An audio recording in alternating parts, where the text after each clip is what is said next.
No, whoo, it's a bad hair day. So let's get this started. Yeah, don't mind my hat. So hey, what's up guys? It's Coach Evans here. Welcome to another video. In today's video, I want to talk to you guys about what I think is one of the biggest tragedies in relationships nowadays. And that is people stick around, people stay around in relationships longer than they should.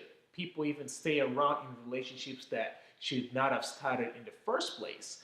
And this is something that, for whatever reason, we see it keeps happening every now and then. Most of us stay in these relationships for so many different reasons. One could be financial reasons, could be this is what we saw while we were growing up as being normal. So we decided to kind of keep up with it and just accept the things the way they are, not knowing any better or not knowing that there is something more fulfilling out there for us. It could be something like divorce in some societies is looked upon as a taboo, where it's looked upon as a failure, and people are afraid of being criticized by their relatives, by their family members, by society in general, that they could not make a marriage work.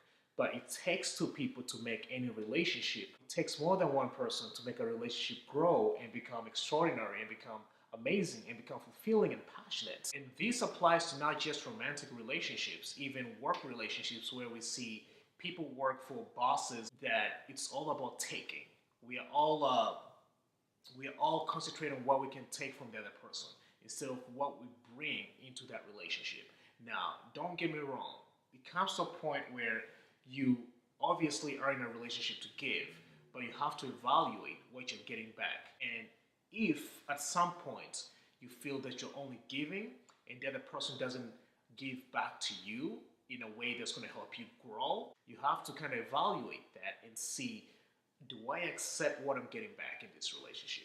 Does this work for me? Or is it time maybe for me to accept what I've learned from this relationship and move on to something else that will be more in the type of relationship that I might like, in a relationship that I might feel like I'm being valued and I'm growing and I'm contributing something and I'm living a happy life in general. The one thing that most of us suck at is walking away. It's not easy, especially when, let's say, if you've been married to someone for a while. Just knowing to say that, hey, we have had this issue for a while. We have communicated about this, and it seems like we're not growing in the same direction.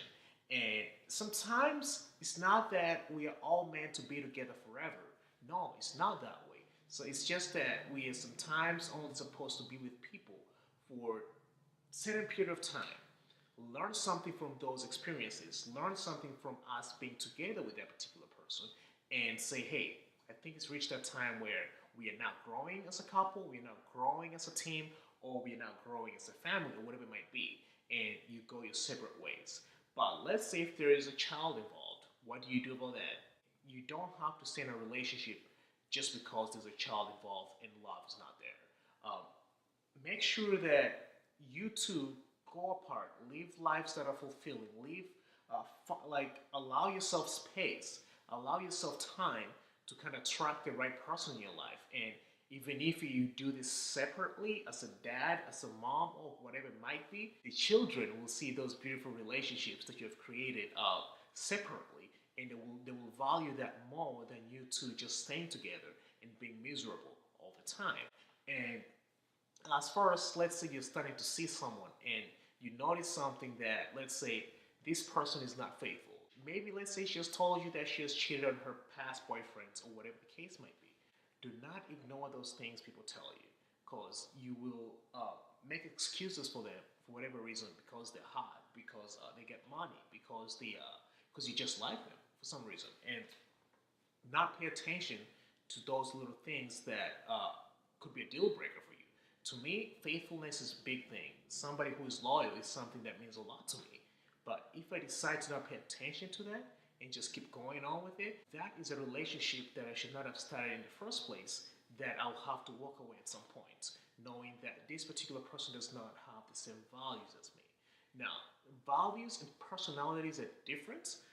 You have to kind of work with that, but personalities could be, this person is a quiet person, they get things done, they're still loving, nurturing, and caring, and this other person is like an upbeat person, the energy is always up there, but again, those two could complement each other. but things like communication, faithfulness, loyalty, could be, let's say, living a healthy lifestyle.